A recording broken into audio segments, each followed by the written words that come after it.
dum-dum, diddle-dum-dum, diddle-dum-dum, diddle-dum-dum. There was a turtle by the name of Bert, and the turtle was very alert. When danger threatened him, he never got hurt.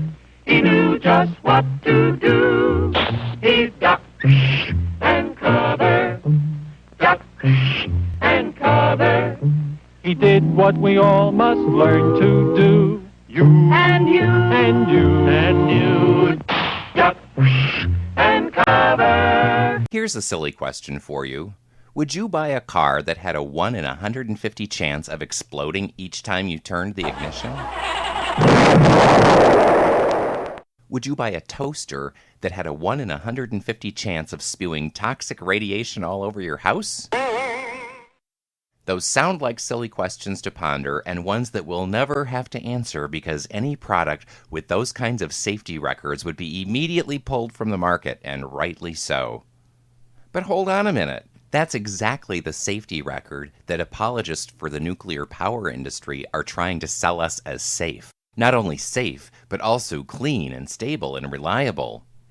However, looking past the marketing messages of the nuclear industry and at actual numbers paints a very different picture of atomic energy. There are slightly less than 450 nuclear power plants operating around the world. Of those, 3 have experienced major disasters, including significant radiation leaks, explosions, meltdowns, or partial meltdowns.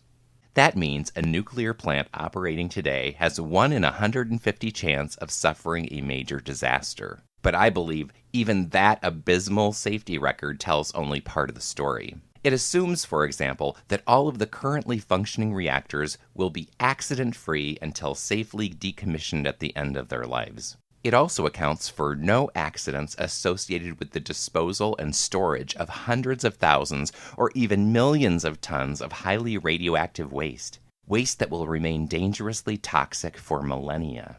Neither does it account for any accidents associated with the mining and refining of uranium, or the production of plutonium and other radioactive materials. Furthermore, these calculations do not take into account that each of the 3 major disasters, 3 Mile Island, Chernobyl, and the latest, Fukushima, are all disasters that are still in progress. Yes, you heard me right. All are ongoing disasters that remain radioactive threats and are certain to remain so for the foreseeable future. At Chernobyl, even after releasing a massive amount of radiation into the atmosphere, and after destroying an area of land the size of Rhode Island, 200 tons of highly radioactive material remained behind and needed to be entombed on site, in a project that involved the heroic work of many struggling in less than optimum conditions. The sarcophagus surrounding Chernobyl was hastily constructed with an expected lifespan of 10 years. That was 25 years ago. A planned project to construct a more long-lasting enclosure for Chernobyl is going to cost more than $1 billion. That's billion with a B. In spite of the cost, the life expectancy for that new structure will only be about 100 years. It's clear that no one has a plan for what to do with the Chernobyl site for the next 100,000 years, which is precisely what's going to be required. The situation at 3 Mile Island is better, but still not good. Reactor number 2 at the plant was seriously damaged, releasing radioactive steam into the atmosphere and radioactive water throughout the plant. That radioactivity became embedded in the building and concrete surrounding the reactor. After spending more than $1 billion to remove the nuclear fuel, it was decided that the plant operators could not afford the costs of removing the radioactive building and concrete. So they sealed it off with hopes that someday someone else would finish the job. Currently, at Fukushima, a disaster that could potentially far exceed both 3 Mile Island and Chernobyl, they are now talking about trying to entomb 4 reactors currently in meltdown. In effect, they're hoping to follow the Chernobyl approach to temporarily reducing the radiation leaks, cover it up, and hope someone down the road will figure out how to actually fix the problem. But there are some important differences between Chernobyl and Fukushima. At Chernobyl, the containment structure was built in a relatively stable part of the planet.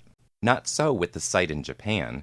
The Daiichi plant at Fukushima was built on a major earthquake fault and in a tsunami zone. At Chernobyl, the site was clearly radioactive. At Fukushima, there's not only radioactive material, but ongoing fission reactions are still taking place. Think open-air active nuclear reactor with no containment structure around it. Additionally, there's approximately 40 times the radioactive material at Fukushima than was at Chernobyl. And nuclear experts say it's likely to be more than 100 years before they can even consider trying to remove the fuel rods. Radioactivity from Fukushima has already been detected worldwide. It has poisoned the ocean and sky, groundwater, and radiation from Fukushima has shown up in fish, produce, beef, and milk from all around the world. And the crisis in Fukushima is only going to get worse from here. The contamination that's already been released from Fukushima is added to the radiation contributed by 3 Mile Island and Chernobyl, accumulating more man-made toxic radioactive material that's ultimately going to affect all of us. With contaminants with radioactive half-lives measured in the hundreds of thousands of years, these pollutants aren't going away anytime soon. In light of these stark realities, one has to wonder, who is it exactly that profits from the development of nuclear energy? Who could be behind a global campaign to sell a product as radioactive as atomic power? Who would try to claim that nuclear power emits no CO2 when mining, refining, transporting, and storing uranium is very carbon intensive? The answer to those questions is easier to come by than you might think. All you have to do is follow the money. Show me the money. Sure, local energy companies make a pile of money by selling nuclear electricity to customers. They're only able to do so, however, because they don't pay the full production costs. And it turns out companies like TEPCO are bit players in the global nuclear market. The real money makers in the nuclear game are folks like Halliburton and others of their ilk. They receive massive government subsidies for the construction of nuclear power plants, plutonium refineries, and spent fuel storage disposal sites. They also get cash from helping clean up the nuclear disasters. It seems that no matter what happens in the nuclear power industry, Halliburton and their counterparts are turning atom splitting into financial gravy. These same companies also make profits from nuclear weapons and building nuclear weapons plants. And that fact helps to demonstrate another benefit they receive by selling nuclear power.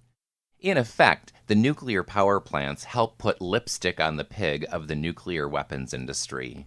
No offense to any pigs that might be listening. Halliburton will not pay the price for cleaning up 3 Mile Island, Chernobyl, or Fukushima. They won't pay the costs of the next disaster either. But they do have the ear of our elected officials, and officials in Japan, China, Iran, and other places in the world too. They're at the heart of what some people would call the military-industrial complex. When Dwight Eisenhower delivered his historical speech on January 17, 1961, he had no idea that the military-industrial complex he was talking about would become a global enterprise. In that context, his words are that much more prophetic today. Ladies and gentlemen, the President of the United States. Good evening, my fellow Americans. We now stand 10 years past the midpoint of a century that has witnessed 4 major wars among great nations.